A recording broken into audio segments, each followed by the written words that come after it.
We're back. I'm Tina Trenner of Tina and Friends. My friends Pat Casale and Larry Harrison are obviously insurance experts. You may be getting depressed about this conversation, but do not let it depress you. Let it make you very angry. And say to yourself, I'm not taking this. I am not taking this. Pat, you're going to further infuriate me, but go ahead. Well, you know, it's interesting. I know everybody thought the insurance companies were against the health reform bill. And Well, I wasn't sure because they didn't say much. You know, in the last year, just in the last year, everybody thought the healthcare companies were against the change. They were, you know, they didn't want this. But it's interesting. Cigna's stock in the last 12 months has risen 352%. I know that. What's with that? Well, apparently it's working for them. And and Big Pharma is very pleased. So all the healthcare stocks, whether it be in pharmaceuticals or insurance companies, have risen. Hospital stocks have risen. The reality is they were on the other side because they look at this as a cash cow. Even though there's going to be minimums, like for example, part of the rules say that if you're a small group, I think you're working on an 80% loss ratio. Large group over 51 is 85. I might have it reversed, but companies are being told these are the percentages you're going to work upon. These are all you got to work with. You have to give it back in benefit. The added benefits will be paid out in claims to these facilities. Boom, they're making. I mean, it's amazing. It's like magic. They're all making more money. And hospitals. Oh my gosh. How are they making the more wellness money? benefit has no cap. So you pretty much can go in and have that body scan now. You know, no charge. No charge. Free. Oh yeah, just like up in Canada. But wait a minute. See, in Canada, wait a minute. They'll fry you, but let me talk about Canada. In Canada, you don't pay a health insurance premium. Everybody has major medical insurance. Right. You buy the drug benefit, et cetera. Right. So if you get sick, go to the hospital, you have coverage. No. See, they have their tax system, and they make their money, and they're probably looking at about a 35% tax avenue, 40% tax at the end of the day. If you make $100,000 to make 60. No. In California, you make 100, you go home with 40. Okay, and you got a premium. I mean, it's a whole different animal. Well, see the Canadian system right now. The Canadian system is looking awful. I never wanted to say this. I thought I'd never say it. Canada's system looks a whole lot better than our system. Oh, and in Canada, I mean, I've talked to friends in Canada. They say it's awful. You just have everything. They put their pacemakers in backwards. They won't talk to you if you're 80 years old. I mean, they have all sorts of things.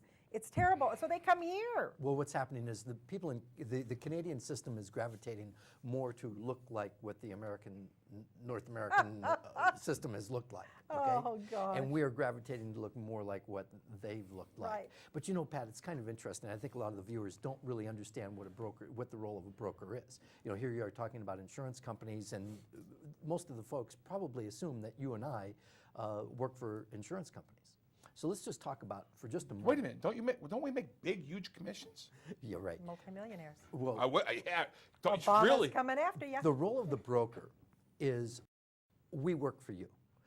An agent works for an insurance company. A broker works for the consumer. Right. All right. So our customers, Pat's clients, my clients, it's the individual. It is the butcher, the baker, the candlestick maker. It's the small employer that has 50 employees or less. Not to say that we don't have groups that are in excess of 100 or 200 employees or more, but the small employer that doesn't have a human resource person, he turns it over to his wife. After all, she takes the kids to the doctor, so she understands what we're looking for. All she really cares about is my doctor in the network? Is my pediatrician in the network? And if that's in there, then it's okay. And price goes out the window. But that's not the role of a broker. Our job is to improve our clients' benefits, save them money, and keep everybody in compliance with the state and federal laws. Is that still going to be the case? Well, let's hope so, because as confusing as these laws become, the more confusing they become, Like I said. the more valuable a broker is. We do not charge a premium for what we do. We're compensated from the insurance companies, and whether somebody goes online and buys directly from an insurance company, that goes online and buys from my website, or if they come into my office and sit across the table and talk about what their needs are. Maybe it's maternity, maybe they have an RV, they cross state lines, maybe they are entertainers, they're across state lines again, maybe they are concerned about mental health, they're concerned about chiropractic benefits or acupuncture, whatever it might be. We're going to be able to find a carrier and a plan design that's going to fit their budget. We're going to educate them so they understand how to use the plan, how to get the best value, and if they get a rate increase that they feel is suspect, we want them to call us. If they have a claim problem, we want them to call us, because after all, the typical small employer has his head under the hood.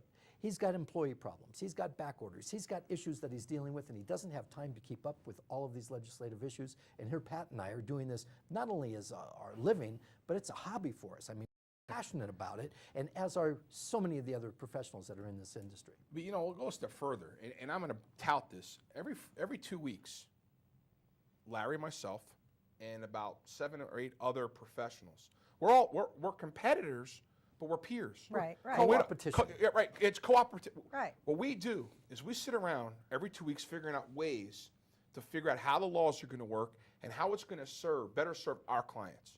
I mean, really. And I'm going to tell you, if Larry ran into a client and the client goes his way, fine.